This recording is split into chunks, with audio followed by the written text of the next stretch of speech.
皆さんこんにちは、かなこです。今日は私のお気に入りのスキンケアをご紹介したいなと思います。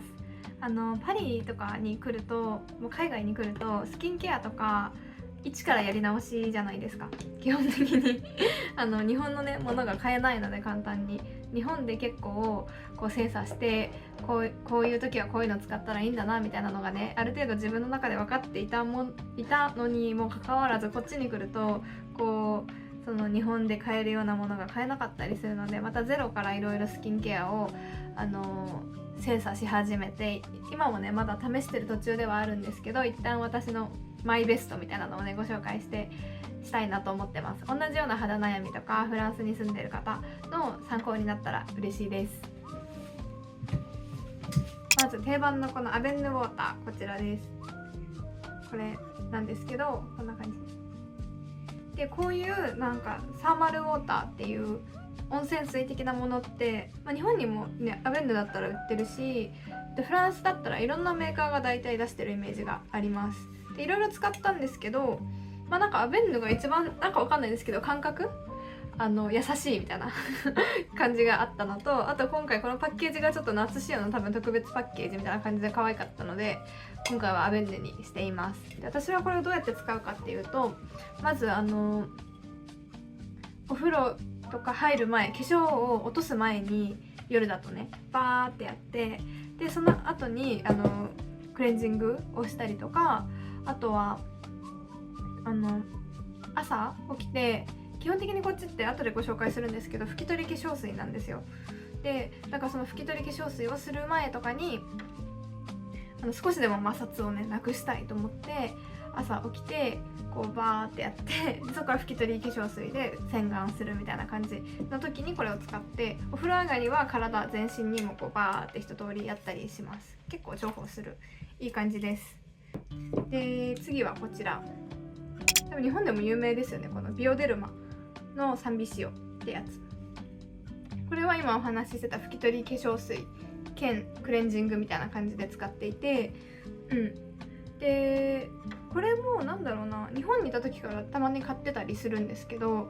これ私は今洗顔兼クレンジングとして使っています。で本当にめっちゃ落ちるんですよね。マスカラとかも落ちます。ただ結構しっかりマスカラしちゃうと、専用のリムーバーで1回やってからとかの方がスムーズかなと思うんですけど、なんか日本にいた時とかは日本でこうクリームでクレンジングとかした後にこれやるとさらにまたね汚れが取れるみたいな感じで、本当にこれ優秀ですだからこれの後にこれをまずやって化粧落としたり、朝の洗顔代わりに使っています。でこれは2度洗い不要というか、この拭き取って終わりってやつです。そこから流さなくていいって感じです。で次が化粧水なんですけど、私は今はねこれを使ってます。見えるかな、これを使っていて、でこれはラロッシュポゼのエファクラかなっていうシリーズで、というのも私のそもそもの肌質についてご説明すると、混合肌です。で皮脂肌と乾燥肌で、夏はやっぱこう皮脂肌が強みというか強めになるので、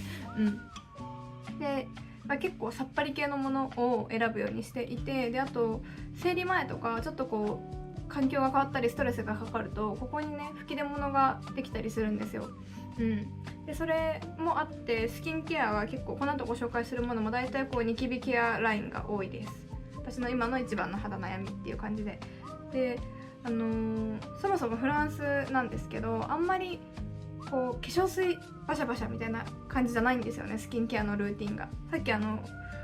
これ見たく本当に拭き取りで終了みたいな、あとは美容液とクリームみたいなのが結構多いみたいで、私はやっぱそれだとなんか物足りなさがあるので、こう化粧水は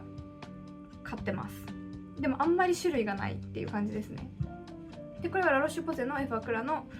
吹き出物用というか、そのアクネ系のラインのやつで、本当にさっぱりしているので夏とかは特におすすめで、このサイズで確かこれも11ユーロぐらいだったと思います。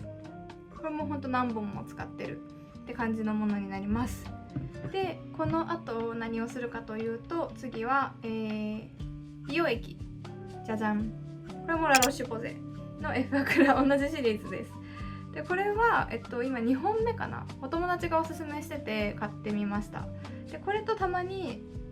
ビタミン C の美容液をこう自分の日焼けの具合とか肌の具合によって使い分けたりしています。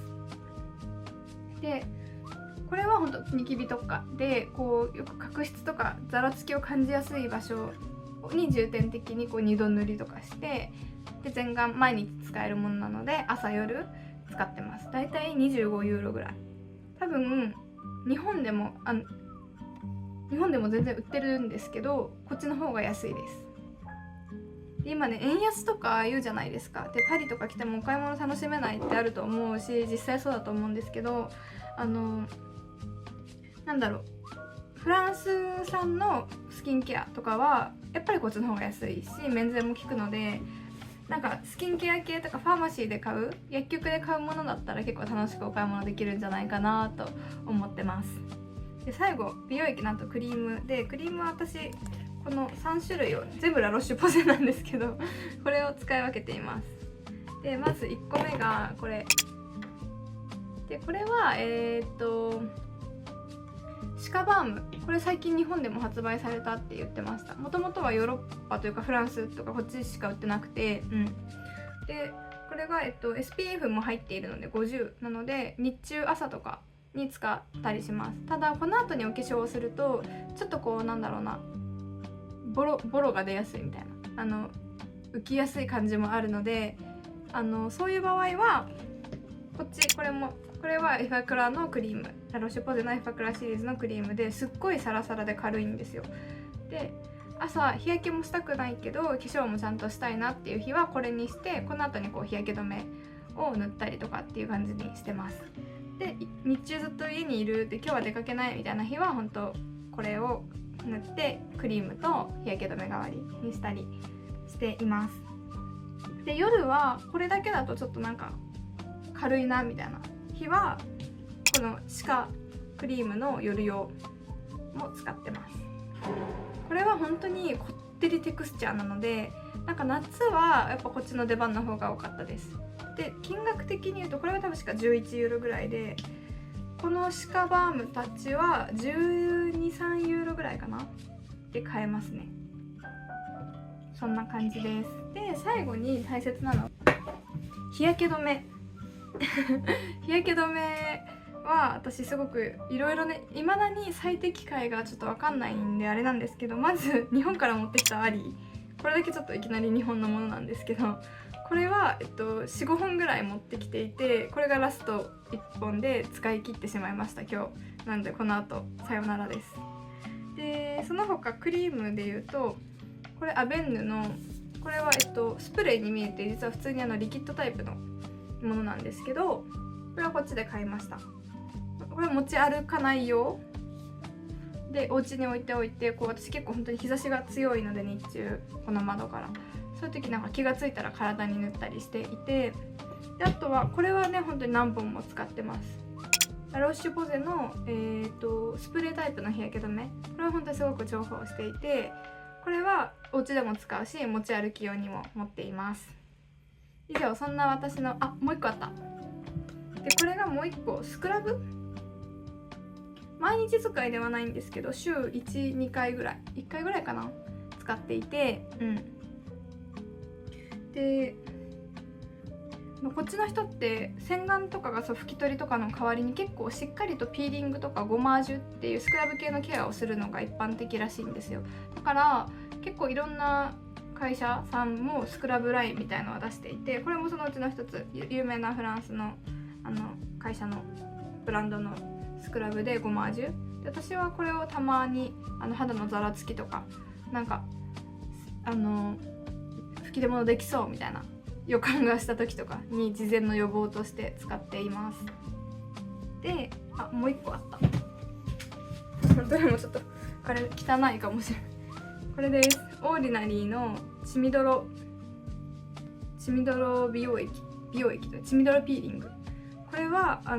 これも確か最近日本でオーディナリー発売されたと思うんですけど、フランスにはもともとずっとあって、カナダの会社の、